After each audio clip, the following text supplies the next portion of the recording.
el último texto de Fernando Molina, que está acá con nosotros. Gracias, Fernando, por estar aquí presente, por aceptar esta entrevista. Gracias por reflexionar, gracias por poner el dedo en la llaga y volverlo a poner. Teníamos una primera impresión. Hoy me encantó, lo vi en el teléfono, me gustó mucho esta presentación.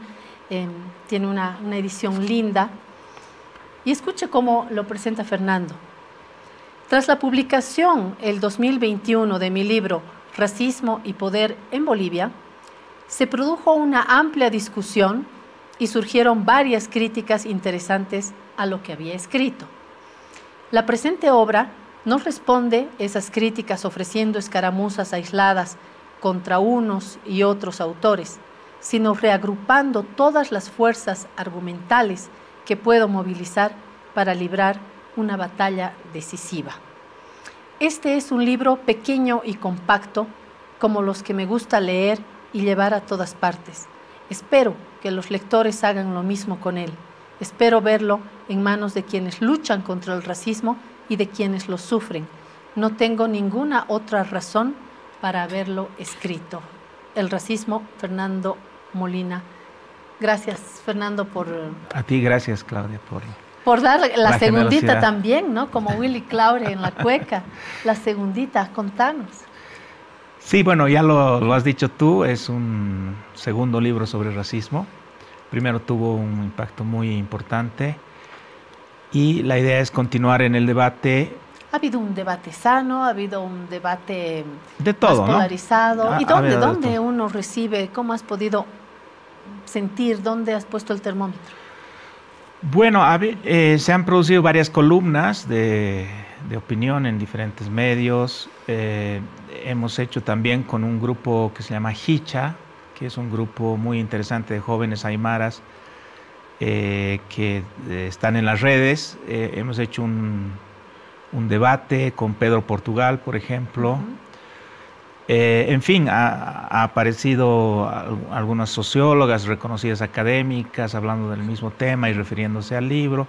Se ha producido algo que es raro, que es un moverse del avispero, digamos, ¿no? Porque normalmente los libros pasan silenciosamente en nuestro país, ¿no? No se sabe si se los ha leído o no.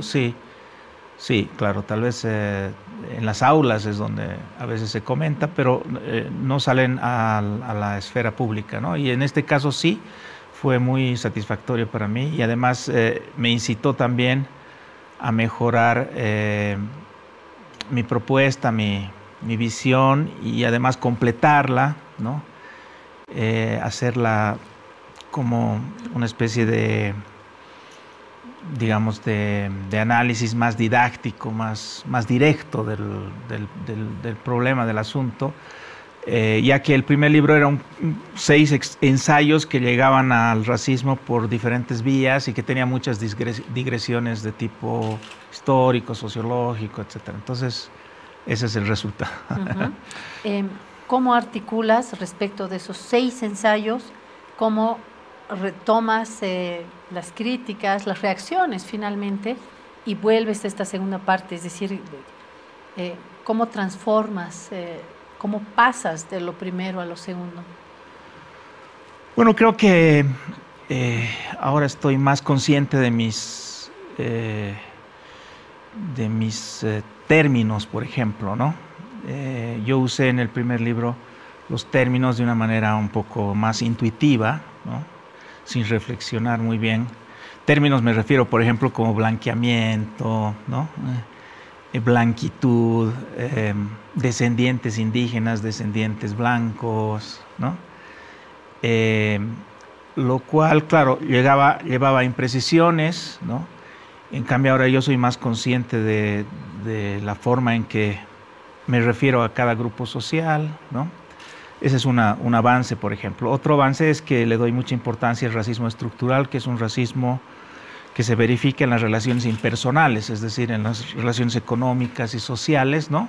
Que no tiene que ver con una decisión nuestra, sino que está determinada por la historia del país. El racismo estructural se expresa, por ejemplo, en el hecho de que, como ya te dije alguna vez en este mismo set, la absoluta unanimidad de todas las posiciones económicas más importantes del país, ¿no?, están en manos de descendientes blancos, mientras que una gran mayoría de las posiciones económicas más precarias, ¿no?, más desagradables, más peligrosas, están en manos de descendientes indígenas. Eso es una expresión de racismo estructural en la sociedad, ¿te das cuenta?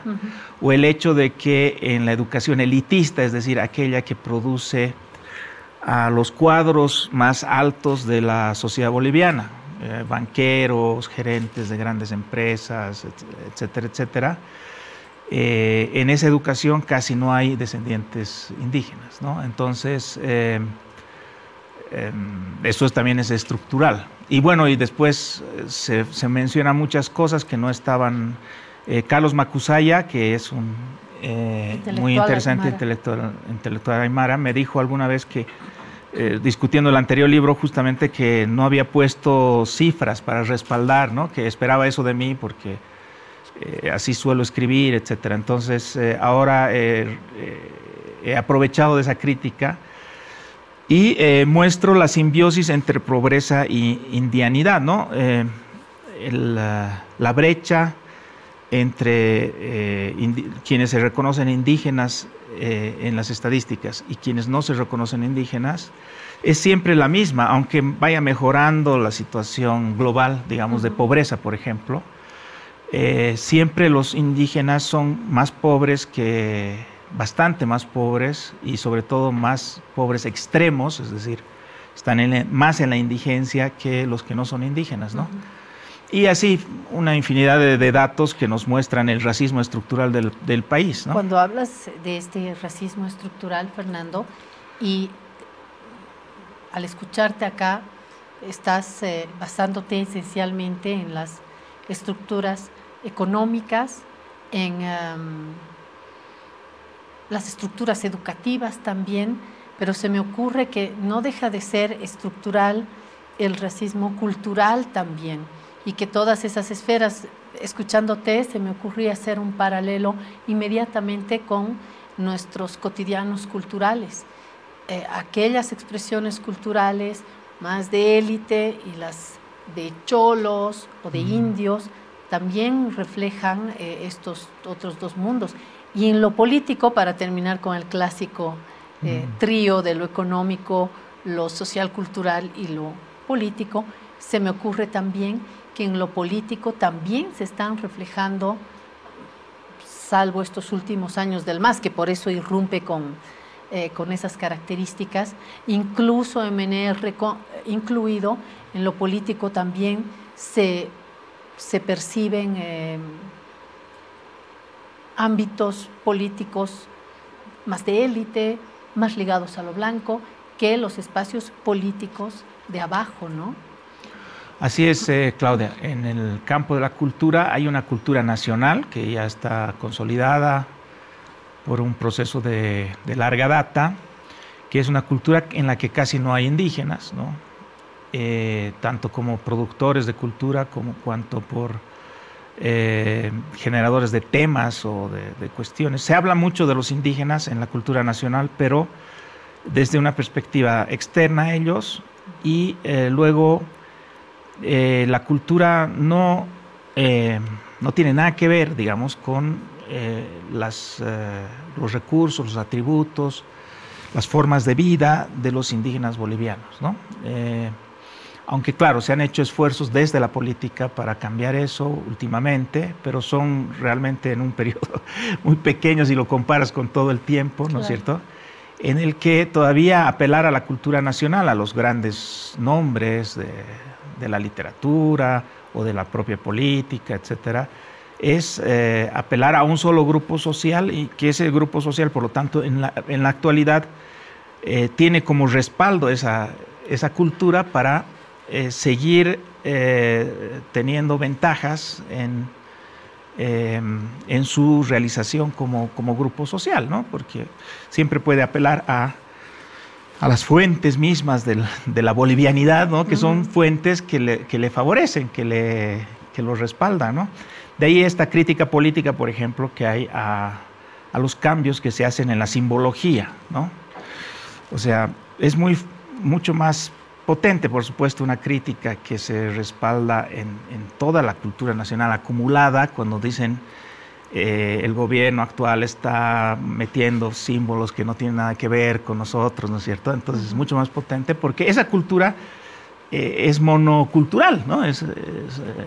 Conduce a un solo sitio. Entonces, bueno, N cosas. Ahora estamos en la Feria del Libro, podemos ver continuamente cómo la cultura nacional criolla, ¿no? Se reproduce a sí misma, y solamente hay algunos hechos, digamos, que son bien interesantes, que hay que aplaudir y que, claro, están anticipando el mañana, ¿no? Pero que todavía son, desgraciadamente, minoritarios, como esta irrupción de los escritores aymaras también, ¿no? Que hemos charlado alguna vez, ¿no? Que espero que continúe y que tenga mucha más relevancia en el futuro. Tu texto tiene esta estructura: racismo estructural, modernización con guetos, racismo conductual, geopolítica del racismo, el blanqueamiento político y las conclusiones. Has tenido, y hoy podrías proponer como los textos base académicos, porque me parece que este es un tema que está en el aire, como el amor es el racismo en Bolivia. It's in the air. Está en el aire, sí, ¿no? Basta ser intuitivo y curioso y claro, no ser prejuicioso. Y ya lo ve uno, ¿no? Ahí está. Sí. Pero me imagino que se supone que tienen más herramientas en la academia, y no solamente en la academia secas, en las manos de los sociólogos, de los historiadores, por citar dos vertientes en la academia, como para agarrar este problema. ¿Has identificado, Fernando, cuáles son, en términos de publicaciones, de autores, los ABC? ¿Con qué te quedarías? ¿Cuáles tendrían que ser los textos básicos para entrar a esta problemática? Sí, el libro está tachonado de notas bibliográficas justamente para darle un respaldo. Una de las críticas que se hace a quienes hablamos de este tema es la neopositivista, yo la llamo, que es de Alison Spedding, por ejemplo, que señala que el racismo no se puede medir, no se puede contabilizar, aunque está en el aire, ¿no? No se puede entonces estudiar seriamente, ¿no? Que sería una especie de un todo nada, ¿no? un vale todo, digamos, entrarían ahí toda clase de cosas, una bolsa de gatos, ¿no? Entonces, bueno, yo defiendo en uno de los capítulos la necesidad de hacer un estudio historicista más que de encuestas o empírico, aunque también se pueden, y hay varios estudios que se han hecho en este tiempo.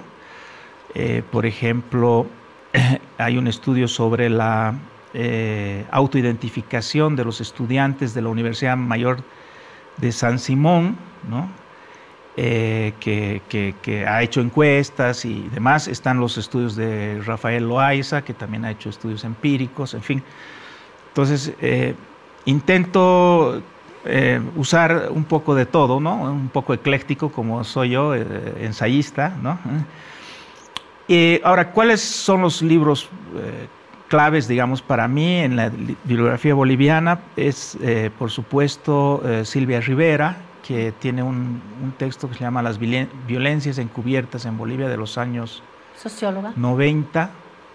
Sí, me parece que de los primeros 90, y que es la expresión más clásica, digamos, ¿no? Canónica, de esta visión que defiende el libro y que continúa, pero con otros presupuestos teóricos, que es la de que tenemos un mestizaje violento, ¿no? Un mestizaje alienante, ¿no? Es decir, una visión no complaciente, no armonizante del mestizaje. El mestizaje como un espacio de blanqueamiento en el que unos pierden su propia identidad en favor de otros, ¿no? Eso lo ha planteado, digamos que de manera más canónica, Silvia Rivera. Ella luego evoluciona por su cuenta de otra forma y además ella está más relacionada también con los indianistas que sostienen que se debe, digamos, que suspender la modernización, ¿no? Que buscar una modernización radicalmente otra, ¿no? Porque la modernización misma es racista, ¿no? Y yo coincido con que la modernización misma en Bolivia es racista, pero creo que se pueden encontrar caminos de modernización sin blanqueamiento, ¿no? Y esa es otra diferencia, digamos, con los dos polos teóricos que se dan en el país sobre este tema. La pelota nos está sacando del programa, se vienen marcas. Tengo una pequeña, última preguntita. Para Julia, dice el texto. ¿Quién es Julia? Es mi última hija. La chiquitita. Sí. Esperemos que viva en un mundo... Tiene 2 años apenas, así que esperemos que viva en una Bolivia menos racista. Mi hijo tiene 16 y tengo la enorme esperanza de que también vea una Bolivia cambiada. Verónica Córdoba tiene una hija también de 16 años y ha hecho el documental, me dijo Verónica, para su hija. Eso es lo que queremos, darle un mejor país a nuestras hijas e hijos.